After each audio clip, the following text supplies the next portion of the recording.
Hello students, today we are going to start with the index question of chapter number 4, that is the structure of an atom. And the first question that is given in the page number 47 is what are canal rays? Canal rays क्या होती है ये आपको define करना है. Question clear है?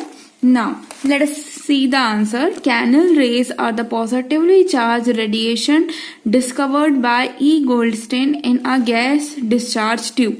Canal rays क्या होती है, मैंने आपको बताया था ना वो एक्सपेरिमेंट में कि canal rays are nothing but the positively charge radiations, जो किसने डिस्कवर किए थे, ई गोल्डस्टीन नाम के साइंटिस्ट ने डिस्कवर किए थे. कहाँ डिस्कवर किए थे?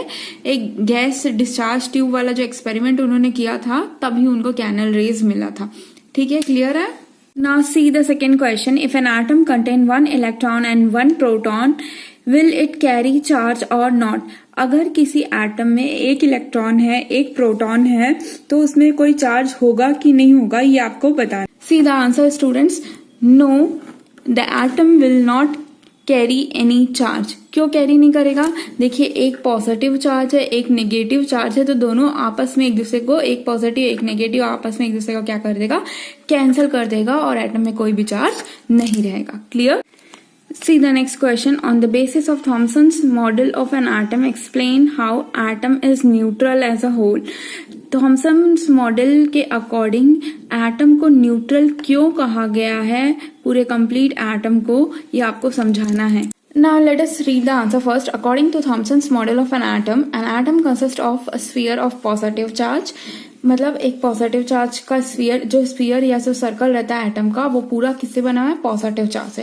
And electrons are embedded into it in such a way to give the most stable electrostatic arrangement. और उसके ऊपर ऊपर इलेक्ट्रॉन्स पूरे अरेंज है ताकि वो इस तरीके से अरेंज है कि पूरा एटम इन ऑल क्या है, आपका स्टेबल है. ठीक है, और आगे क्या लिखा है देखिए. This model explain the neutrality of an atom because equal number of electrons and positively charge particle protons are emitted together. Stability इसलिए बता रहा है क्योंकि जितने प्रोटॉन प्रेजेंट है उतने ही इलेक्ट्रॉन प्रेजेंट है, इसलिए जो आपका एटम है वो ओवरऑल क्या है, स्टेबल है. Clear? See the next question, question number 2. On the basis of Rutherford's model of an atom which sub atomic particle is present in the nucleus of an atom. Rutherford के according nucleus के अंदर कौन सा sub atomic particle present है, electron, proton की neutron, ये आपको बताना है. See the answer. According to Rutherford's model of an atom, proton is present in the nucleus of an atom. Rutherford के अकॉर्डिंग कौन प्रेजेंट रहता है एटम के अंदर? That is proton. Okay, positively charge sphere रहता है. See the next question, question number 3, that is draw a sketch of Bohr's model of an atom with 3 shells. अब bore ने जो अपना एटॉमिक मॉडल दिया था उसमें एक ड्रॉ किया था स्केच 4 शेल्स वाला.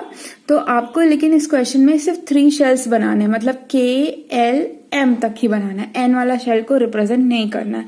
ये जो डायग्राम है वो आपके बुक में ही गिवन है in the same page only 49 में. देखिए सबसे पहले आप क्या करोगे, न्यूक्लियस ड्रॉ करोगे, फिर K शेल, फिर L शेल, फिर M shell.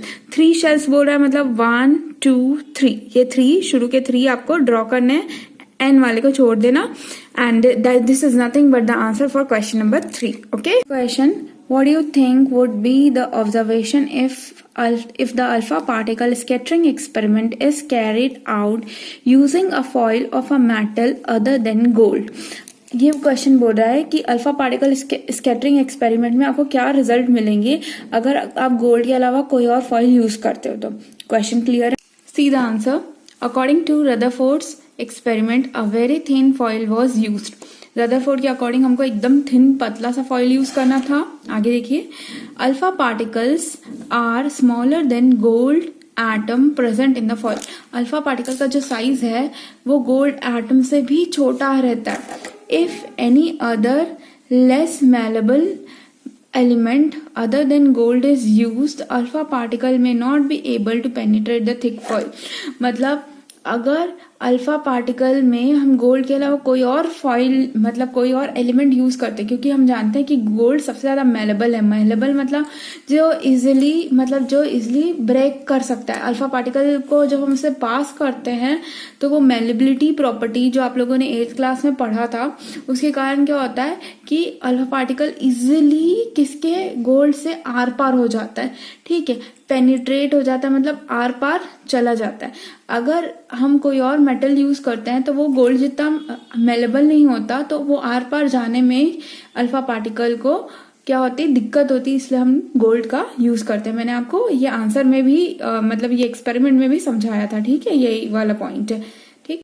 C the next question, name the 3 सब atomic particles of an atom.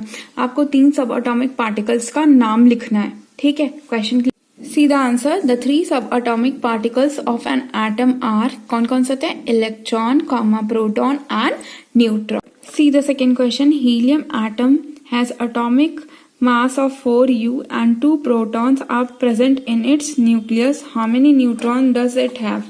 Helium का एटॉमिक मास 4 है, उसमें टोटल 2 प्रोटॉन प्रेजेंट है, तो कितने न्यूट्रॉन होंगे ये आपको निकालना है, okay. See student, atomic mass is equivalent to number of proton plus number of neutron, इसके बराबर होता है। अब देखिए आपको एटॉमिक मास दिया हुआ है क्वेश्चन में, कितना दिया है 4, प्रोटॉन की क्वांटिटी दी 2, ठीक है, न्यूट्रॉन को आंसर डेजिग्नेट कर दिया मैंने, सब्सटीट्यूट की पूरी वैल्यू और इसके बाद सॉल्व किया। 4 इधर शिफ्ट करेंगे इक्वल्स टू के तो माइनस हो जाएगा, 4 माइनस 2 2, तो न्यूट्रॉन्स कितने आए 2।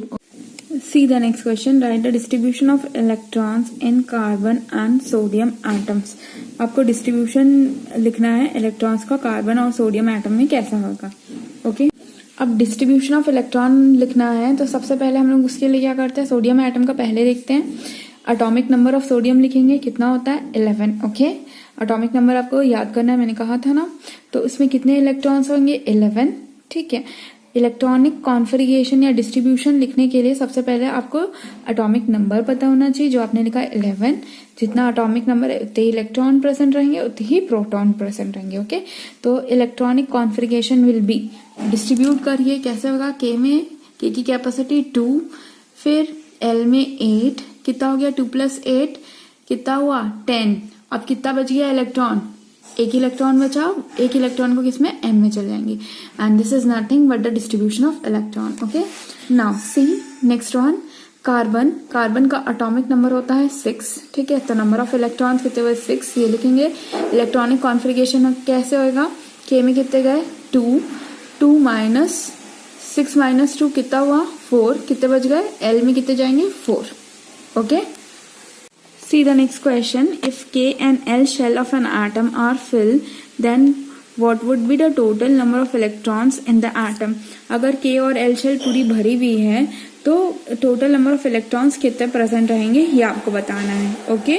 See the answer. The maximum capacity of K shell is 2 electron, ठीक है, and L shell is 8 electron. Maximum 8 जा सकता है L में और K में 2 जा सकता है। आगे देखिए, therefore there will be total number of 10 electrons in the atom. 10 कैसे आए, 2 + 8 कितना हुआ 10, तो टोटल कैपेसिटी कितनी हुई 10, ओके।